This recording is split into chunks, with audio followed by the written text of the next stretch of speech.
Mademoiselle, s'il vous plaît, vous avez le programme de l'excursion de cet après-midi? Eh bien, non, mais je peux peut-être vous renseigner. Que voulez-vous savoir? Savez-vous si on part avant ou après le déjeuner? Après. Le départ est fixé à 13 heures, une fois que tout le monde aura terminé les cours.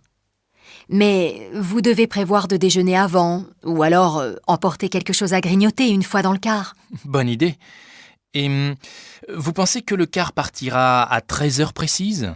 En principe, oui. Dès que tout le monde sera arrivé, il partira. C'est-à-dire, grosso modo, entre 13 heures et 13h15 au plus tard. Et après avoir visité la ville de Nîmes, qu'est-ce qu'on va faire? Vous irez au pont du Gard. C'est un aqueduc romain. Vous verrez, c'est très intéressant. Merci beaucoup. Pardon, le retour est prévu à quelle heure? Vers 18h30. Mais avec les embouteillages, on ne peut jamais prévoir exactement.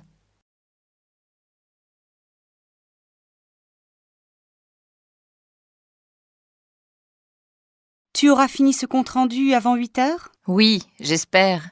Pourquoi?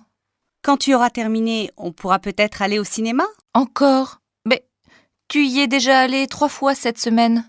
C'est vrai, mais tu sais, quand j'aurai repris mes cours du soir, je ne pourrai plus sortir avant un bon moment. J'en profite avant que ça commence. Ça commence quand? Le 15 janvier, et j'en ai pour jusqu'au mois de juin. Tu penses avoir l'examen? Ben, j'espère. Et quand tu auras réussi ça, qu'est-ce que tu feras? Je ne sais pas encore. Peut-être que je continuerai, peut-être aussi que...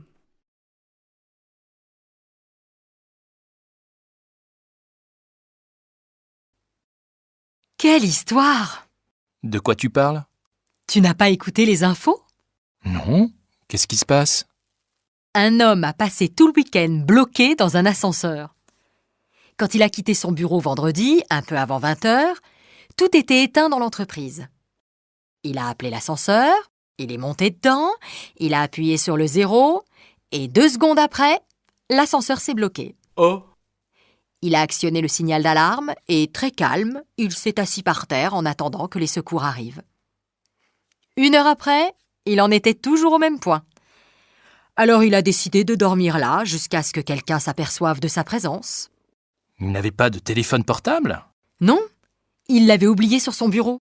Et il est resté là-dedans jusqu'à quand? Jusqu'au lundi matin. C'est la femme de ménage qui l'a réveillé à 5 heures. Quand elle a vu que l'ascenseur était bloqué, elle a téléphoné à l'entreprise qui s'occupe de l'entretien pour appeler un dépanneur. En l'attendant, elle a arpenté les étages en criant à tue-tête « Y a quelqu'un? Y a quelqu'un ?» Et lui, ça l'a réveillé. Il devait être furieux. Pas du tout. Quand il est sorti, il a dit que c'était la première fois depuis bien longtemps qu'il avait autant dormi.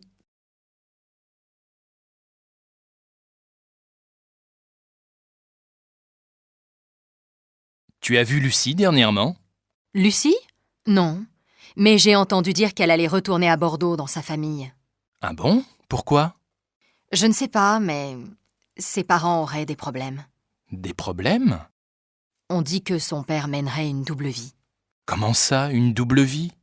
Ben, il aurait une autre femme dans sa vie. Et en plus, il aurait une autre fille, du même âge que Lucie. Et il aurait réussi à cacher ça pendant plus de 20 ans? Il paraît. Et Lucie, elle n'était pas au courant? Je ne crois pas. Elle ne m'en a jamais parlé, en tout cas. Incroyable! Bon, tout ça, c'est Léon dit. Je ne l'ai pas vu depuis 2 jours. Je ne suis sûre de rien. S'il te plaît, ne va pas raconter ça à tout le monde. Tu me connais, motus et bouche cousue. Oui, justement. Je te connais.